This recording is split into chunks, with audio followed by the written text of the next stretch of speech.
جانا ساجد هذا المحات المدل هذا المحات المدل هذا الكتاب سيهي كتاب هذا كي أسعد محمد باتامي وإسعد وسلم فرهم الفاتحة.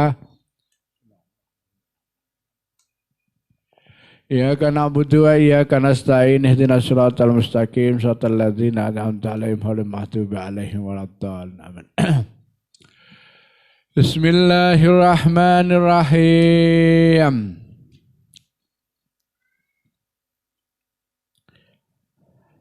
Anil Mughirah bin Syu'bah. Kala cerita sapa sahabat Mughirah bin Syu'bah kala ngendika sapa Gusti Rasul sallallahu alaihi wasallam, innallaha harrama alaikum uququl ummahat wa wa'dul banat wa man'an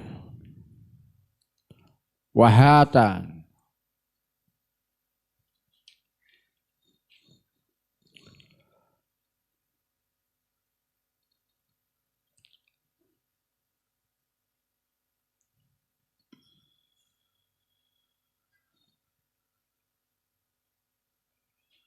wa kariha lakum kila wa qala wa kasratus su'alin wa idu'atul mal muttafaqun alaih.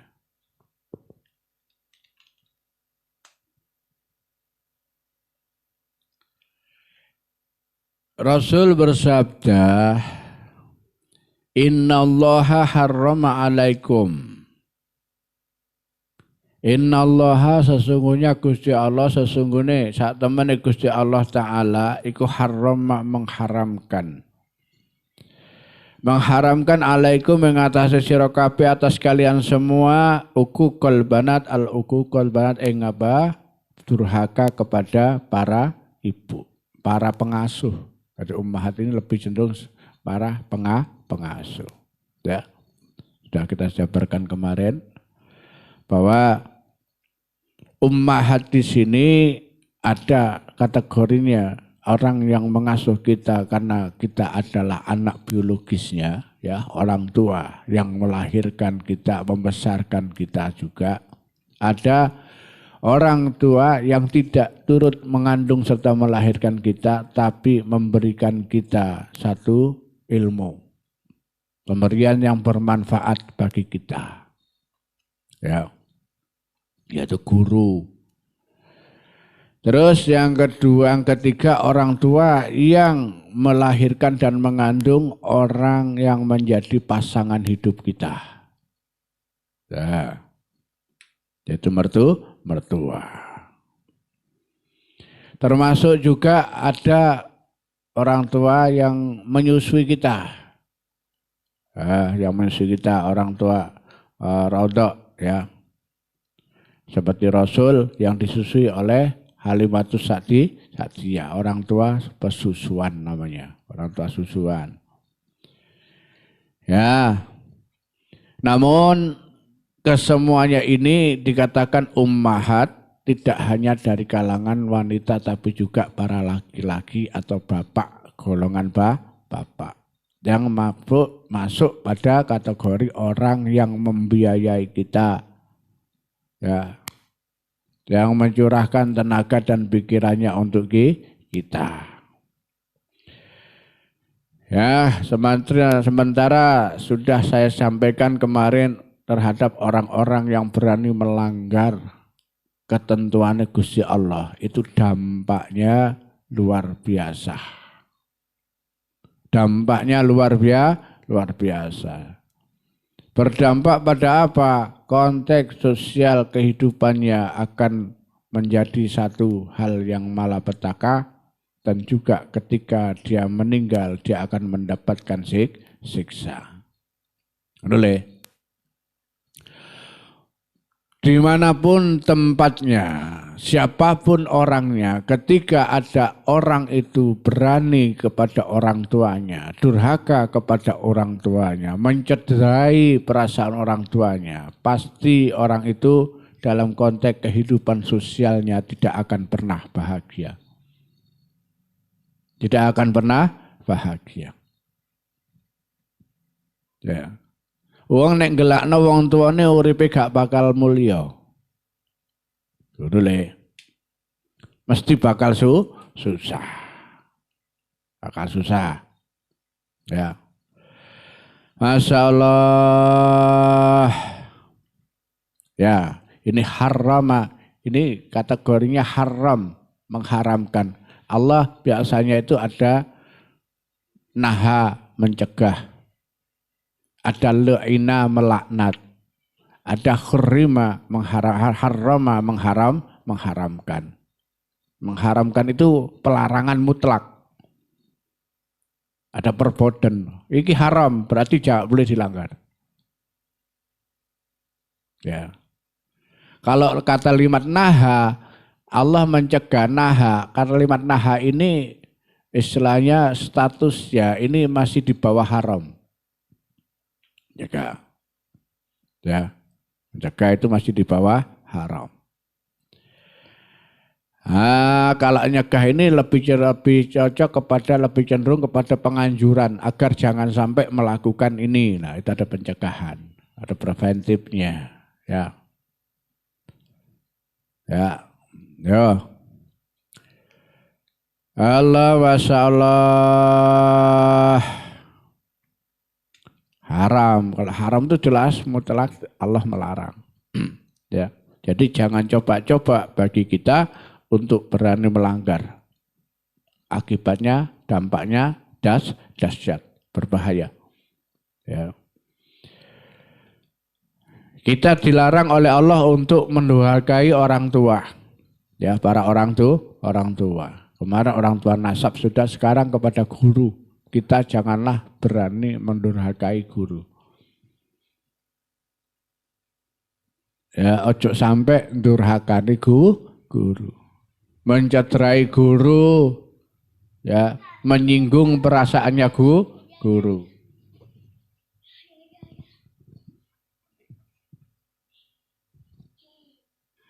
Ya, mencederai perasaan guru. Karena guru inilah yang kemudian memiliki mewarnai kehidupan kita. Mewarnai kehidupan kita. Pengetahuan kita ini akan membentuk karakter kita. Orang berbuat, orang bertindak atas dasar pengetahuannya. Boleh. Maka ada istilah orang Jawa mengatakan, ada bahasa Indonesia ya, istilah pepatah mengatakan, guru kencing berdiri, murid kencing berlari. Ya. Artinya apa? Yang dilakukan murid itu tidak jauh-jauh dari gurunya. Boleh.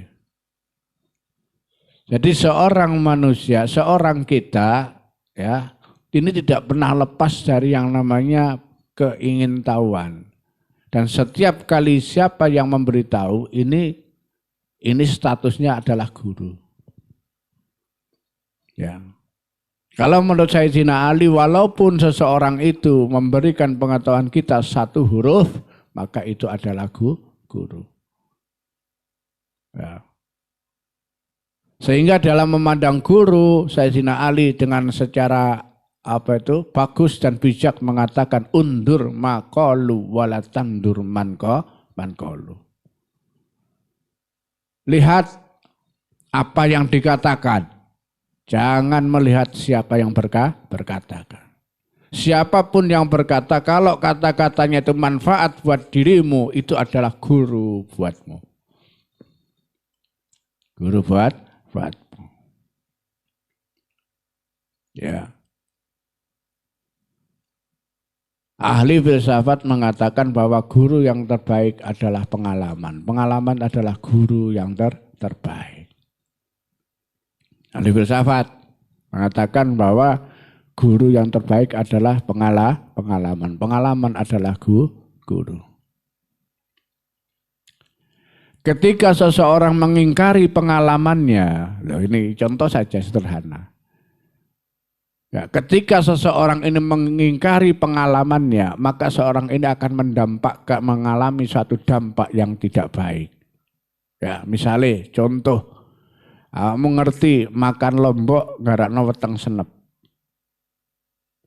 Ya, makan cabai membuat perut semakin sakit. Satu saat ini kan pengalamanmu. Kamu ndak pingin weteng loro, pingin sehat. Ya, tapi tahu itu ada cabai, tahu ini ada cabai, dan kamu tahu bahwa resiko makan cabai nanti perut sakit. Ini pengalaman yang kamu punya, kemudian kamu langgar, wis, iku lak biyen, saya kita mangan cabai lagi. Maka jangan nyesel kalau kamu nanti sedap. Ini contohnya ya, contoh saja. Contoh sederhana, melawan pengalaman yang pernah dia ada, ya, maka kamu akan mengalami resiko yang sama dan kamu jangan nyesal ketika kamu mengalami masalah. Ya. Hanya keledai yang jatuh 2 kali di tempat yang sama. Ya. Ini patah Arab mengatakan hanya keledai yang jatuh 2 kali di tempat yang sama. Artinya apa? Orang yang tidak mau belajar dari pengalamannya. Ya, berarti orang tidak mau belajar dari gurunya, ini resiko. Punya resiko. Jangan mengingkari guru, jangan menyusahkan guru, dan jangan menentang guru. Ya. Jangan menangku ini dalam berbagai konteksnya dan berbagai persepsinya ya, berbagai persepsinya. Nek cara ilmune wong pondok, kalau cara ilmu yang biasa ya, yang ada di pesantren, bahwa guru itu adalah sumber dari keberkahan. Sumber dari keberkahan. Maka ketika seseorang itu melanggar garis dan apa yang telah diajarkan gurunya, maka orang itu berarti memutus keberkahan. Sumbernya kebarokah itu kok guru, nang guru. Ya. Guru punya guru, sampai kepada Rasulullah. Ya. Ya Nabiul Ulum, ya dari sumber ilmu, sumber barokah. Guru itu ya kita kategorikan yang ulama itu adalah warasatul anbiya. Warasatul anbiya. Pewaris para nabi ini membawa dan menggendong barokah para nabi. Oleh. Kalau ada orang yang mengaku murid kok kemudian tidak patuh sama gurunya, tidak taat sama gurunya, tidak menghargai gurunya, ini jangan tanya lagi soal barokah. Ya, ojo ngomong barokah. Jangan ngomong barokah. Apakah barokah itu penting? Penting. Di dalam hasanah keilmuan kita, kalangan pesantren dan kalangan muslim pada umumnya memahami barokah itu dengan apa? Dengan sebagai ziyadatul khair, sebagai bertambahnya kebaikan, nilai daripada sebuah amalan. Nilainya, intinya, isinya. Kalau kita bilang apa itu bahasa kulinernya, testenya, rasanya. Rasane le. Barokah itu ya rasane itu. Ya.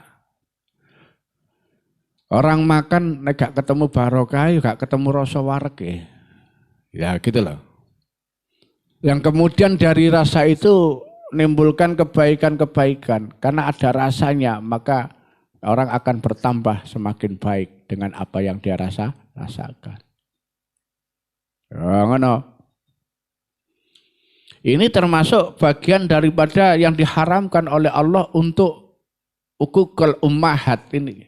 Berani kepada orang tua yang kategorinya orang yang memberikan ilmu kepada kita. Siapakah guru yang kategorikan ummahat kepada kita? Yaitu ulama yang ikhlas, ya, ulama yang ikhlas, guru yang ikhlas, yang memberikan ilmunya kepadamu tanpa berharap apapun darimu. Guru sing ikhlas, sing malati.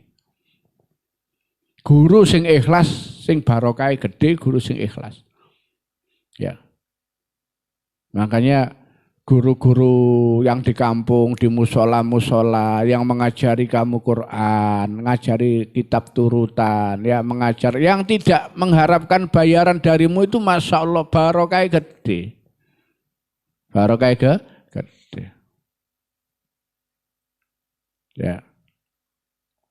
Kalau bahasa sekarang kiai kampung.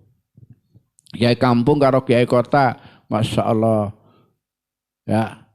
Atau sekarang itu ada pembagian kategori kiai, ada kiai entrepreneur, ya, kiai selebritis, ya, kiai yang sering masuk koran, kiai yang sering masuk media, ya, sama kiai yang punya kiai kampung yang ngaji di pondok, enggak ngerti TV, enggak ngerti apa, enggak ngerti media.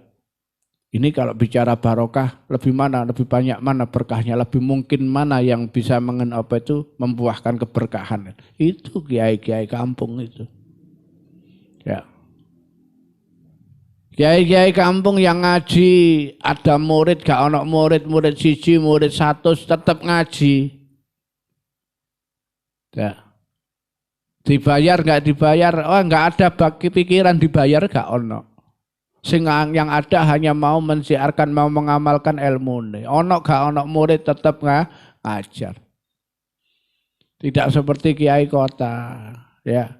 Dia akan datang kalau undangannya banyak, tamunya penuh, dia mau datang. Bahkan lebih-lebih lagi kalau sangunya pantas, dia mau datang. Yang lebih ini lagi, bahkan kiai itu, ustadz atau kiai itu bikin tarif. Kalau ngundang saya sekian juta, sekian ratus juta, ya, iki kon golek barokah kiai ngangel, gak ketemu barokah. Gak ada barokahnya, saya katakan tidak mungkin nemokno barokah kiai-kiai sing ngono iku. Ya. Karena keberkahan itu adalah nilai yang dikeluarkan, yang lahir dari sebuah keikhlasan. Sebuah keikhlasan. Ya. Sesuatu yang baik dan menimbulkan kebaikan itu apabila keluar dari sesuatu yang ikhlas. Metune teko sing ikhlas. Ikhlas li. Masya Allah, ya, Masya Allah, sama seperti ayam. Ayam itu dari dubur, dari lubang yang sama keluar dua benda yang berbeda. Yang satu telur, yang satu kotoran. Bolongannya podo, pitik mentok, ya. Bebek, bolongannya podo, tapi begitu mengeluarkan dari lubang yang sama, yang satu keluar bentuknya telur, yang berharga, yang bernilai, yang bermanfaat untuk semua, untuk orang yang hidup. Bisa dijual, bisa buat obat, macam-macam bisa dimakan. Yang satu kotoran. Kotoran.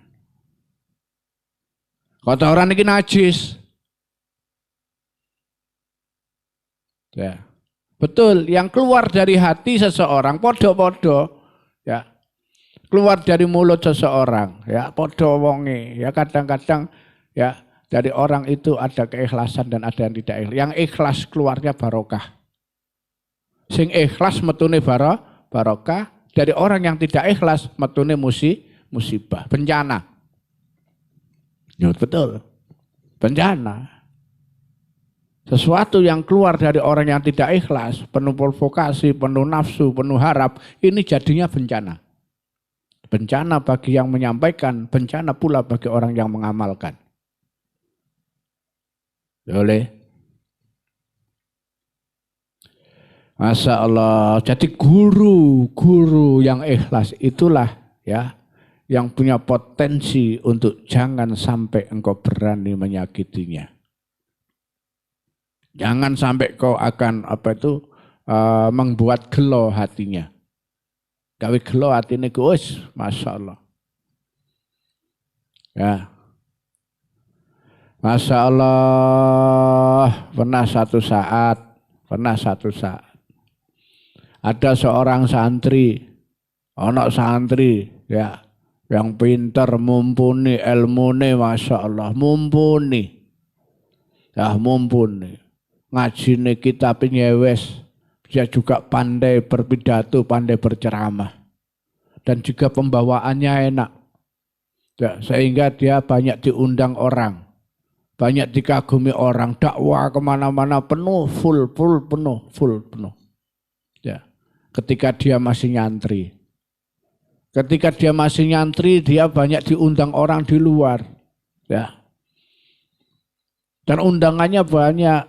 Dan yang hadir itu Masya Allah jadi idola. Bahkan di kabupaten itu jadi idola. Kalau yang ceramah santri ini, muridnya guru Surya. Ya. Ini rame. Nah mungkin karena dalam perasaan murid ini bahwa dia sudah bisa lepas dari pondok dan bisa hidup. Ya, dia jarang lagi ke pondok.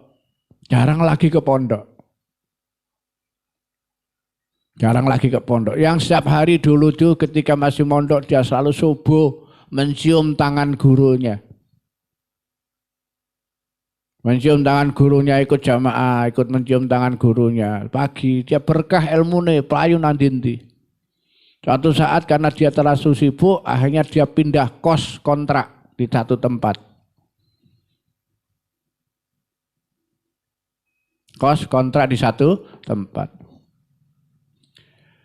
Kos seminggu, 2 minggu masih sempat sowan ke kiainya. Masih sempat salaman ngambung tangane kiai ini. Ya. Undangan semakin lama semakin rame. Makin lama semakin orang itu enggak pernah datang ke kiainya. Mungkin alasan waktu dan sibuknya. Teko pegel ya, sampai pegel siang berangkat. Terus sampai minggu-minggu kiainya sing kangen. Endi ki muridku Surya kok gak tahu salaman menembak aku. Ya. Mungkin karena dia terlalu sibuk lama-kelamaan, Masya Allah, kiai ini gelo. Kok pirang-pirang minggu, pirang-pirang bulan gak tahu rene. Wong undangan wis akeh apa ya apa.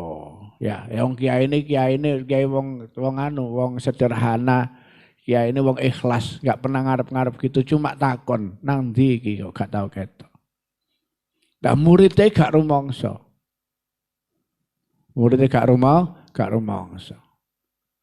Masya Allah. Bersamaan dengan perasaan geloe guru itu pada saat itu juga plets. Ya, plets.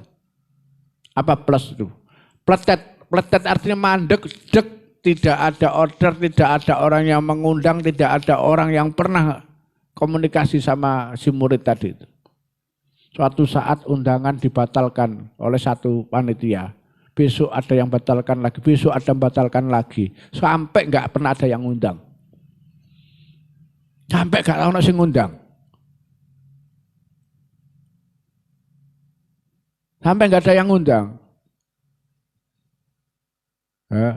Terus dia bingung, loh kok saiki gak tahu ono sing ngundang aku. Malah yang diundang orang lain yang jauh lebih junior dari saya. Padahal secara keilmuan masih mapan saya. Wah lagake sing ya pinter aku, ngomongnya ya enak aku. Kok aku saiki gak ono sing ngundang. Gak ono sing ngundang. Ya Allah. Dirasa-rasakan terus makin lama dia udah terlanjur kontrak di tempat itu. Jarang sowan ke kiainya. Dia mungkin malu ke kiainya lagi. Karena dia sudah lama tidak ketemu kiainya, tidak pernah sowan. Izin. Ya, karena dulu dia keluar karena banyak jam di luar, banyak undangan. Sekarang dia nggak ada yang ngundang. Izin katanya. Izin. Dirasakan betul hari apapun yang mestinya ada acara-acara keagamaan, Isra Mi'raj, nuzul Quran, ya. Macam-macam acara saiki gak tau ngundang. Gak ono sing ngundang. Akhirnya dia introspeksi ya, sowan ngomong ke temannya. Ada tiap punya teman akrab. Apa aku saiki kok gak ono sing ngundang ya. Padahal undanganku wingi ku sebelumnya 1 hari sampai 2 kali, 3 kali, 3 tempat. Sekarang 1 pun berbulan-bulan tidak ada undangan. Padahal saya pikir-pikir saya tidak pernah berbuat salah. Tidak ada kalimat saya yang kemudian membuat orang sakit hati, tidak pernah. Lah kok itu? Ingat ya. Apa? Dia tanya terus sampai dia sholat bengi takon itu gak ada jawaban. Dia velong santri, tahun balik bengi sholat takon renung gak ada jawaban. Gak ada jawaban. Gak ada jawaban. Akhirnya suatu saat ke temannya itu. Temannya ngomong, aku apa kok ngene zaman eling-eling. Kira-kira kebiasaan sampean ketika di pondok, ya, ketika meninggalkan pondok, itu apa yang sampean tinggal? Terus cerita, seret masalah.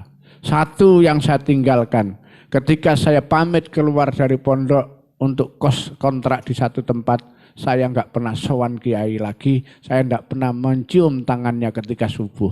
Karena itu dulu amalan saya setiap subuh. Setiap subuh.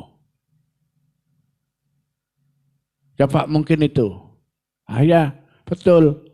Besok begitu subuh, ikut jamaah ke kiainya. Waktu belum subuh sudah datang ke masjidnya kiai. Melok pujian, ya Allah. Melok pujian. Ikut pujian. Terus subuh, begitu ikut wiritan, ikut salaman, mencium tangan kiai sambil minta maaf. Jaluk sepuro. Kiai mohon nyuwun ridho nih, kalau nyuwun ridho panjenengan, kalau mantun selama ini saya mboten nate sowan jenengan. Kalau nyuwun ridho panjenengan, nyuwun ikhlas nyuwun ampun ya. Ya wis tak ridhoi le. Aku iki kangen karo awakmu gak rene. Masya Allah. Setelah sowan salim karo kiai itu Masya Allah. Semuanya kembali. Undangan kembali rame lagi. Kepercayaan orang semakin banyak. Ya. Masya Allah. Dele. Ojo sampai ngelakno atine guru. Ini teman-teman, ini tanya orang-orang yang pernah melakukan atau mengalami itu pasti akan merasakan. Ya, setidaknya kalau kita tidak atau jauh jarak kita dengan guru, tidak bisa ketemu setiap hari dengan guru yang pernah mengajarkan kepada kita, kiriman Fatihah. Kau bacakan Fatihah, ya, bacakan Fatihah khususnya. Lebih-lebih kepada saat kamu mengkaji atau sedang mengajar ilmu yang diajarkan gurumu itu. Bacakan Fatihah. Bacakan Fatihah. Ini Masya Allah dahsyat. Dahsyat. Ya.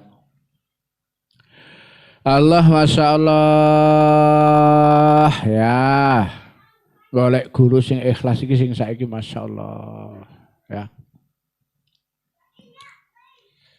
Allah Masya Allah. Terus ummahat yang kedua ini, ummahat yang ketiga siapa? Mertua. Ya, mertua. Kamu kalau sudah menikah dengan seseorang, janganlah kamu jadi penyebab renggangnya suami atau istri atau pasanganmu dengan orang tuanya. Ya. Kamu harus melihat orang tua istrimu, orang tua pasanganmu sebagaimana orang tuamu sendiri. Ya, yang betapa baiknya orang tua itu yang sejak kecil dia biayai anaknya, dia lahirkan, dia biayai, dia didik, dia semuanya, dia rawat, begitu besar diberikan kepadamu. Loh, orang tua yang begitu baik, harta yang begitu dia rumat-rumat mulai cilik, ya wis suwe digede dikekno awakmu tok. Kamu harus banyak terima kasih kepada orang tua itu, ya. Iya, ojo sampai mbok gelakno. Jangan sampai saya mbok gelakkan. Ya Le. Ya, ini artinya kalian kan calon mau menikah semua. Ya kamu. Yaki mau nikah juga, Jak? Yaki? Hah? Iyalah, harus latihan mau menikah itu. Latihan untuk bisa baik dengan orang, ya.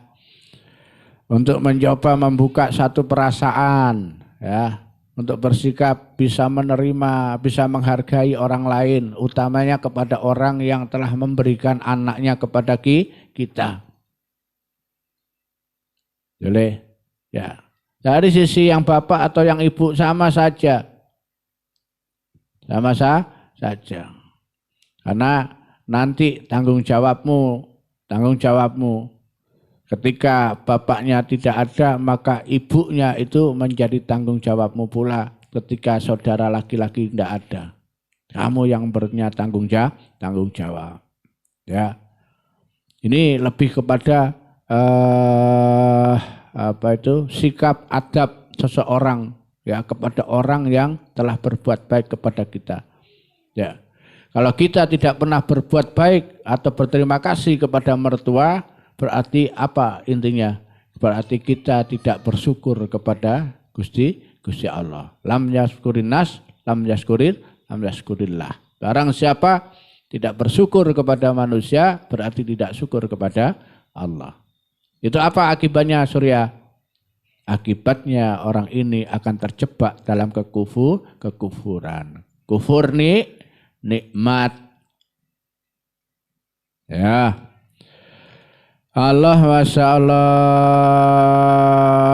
Jadi itu yang harus kita perhatikan. Bagaimana kita bisa menjadikan diri kita, ya, menjadi sosok yang betul-betul bisa menghargai orang yang paling berjasa dalam hidup kita. Ya. Selama kita menetapkan rasa peduli, perhatian, ya, maka tentunya kita tidak akan ada berpikiran untuk berani menyanggah, berani menentang. Ya. Selama kita tidak ada rasa peduli, maka yang lahir dalam diri kita adalah keangkuhan terhadap orang yang pernah berbuat baik kepada kita. Ya, ya Le. Masya Allah, tidak ada yang kecil jasanya orang tuamu kepadamu itu. Tidak ada yang kecil, semuanya besar. Semuanya bernilai, semua yang menjadi sebab adanya dirimu hari ini. Nah, jangan pernah menyepelekan apa yang pernah orang tua berikan kepadamu. Jangan pernah kau bandingkan orang tuamu dengan orang tua orang lain. Ya, jangan pernah. Oh enak jadi anak orang itu, Pak. Jadi anak sampean gak enak. Urip mulai biyen sampai saiki soro terus. Mangan tahu tempe paling banter iwak ayam pas slametan tok. Oh iku anake apa iku? Pak Latif itu enak. Ya makan sate daging terus, sate ayam. Ya, sapi setiap hari. Ya. Numpake mobil. Aku mbiyen lapo dadi anak sampean lho. Sampai ya Allah, jangan pernah kau bandingkan orang tuamu dengan orang lain. Dosa. Dosa. Haram hukumnya. Ini membanding-bandingkan tidak boleh. Ya, aja. Allah Masya Allah. Ya wis.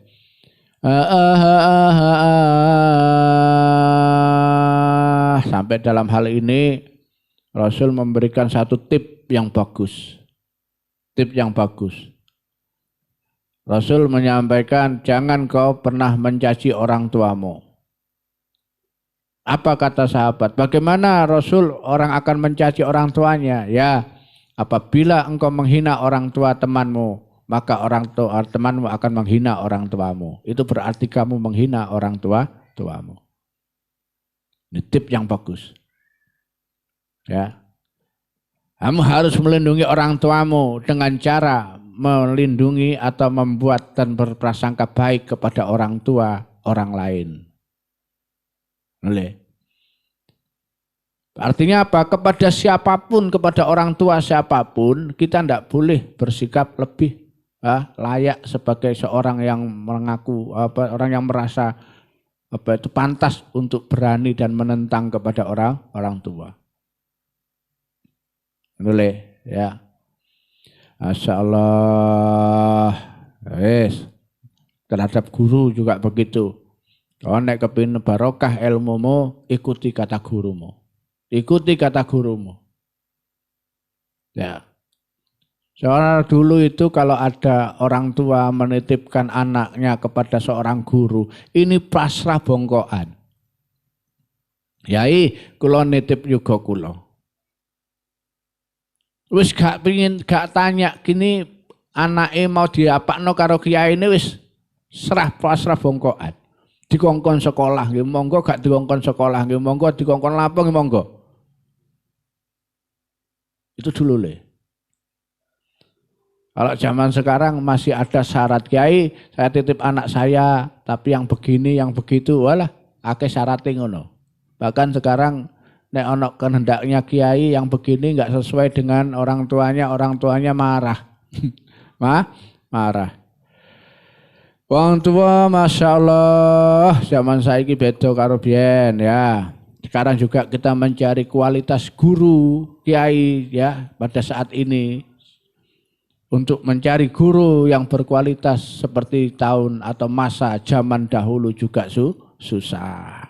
Ya, muga-muga ketemu sing apik kabeh. Walhamdulillahirabbil alamin wallahu alam bisawab.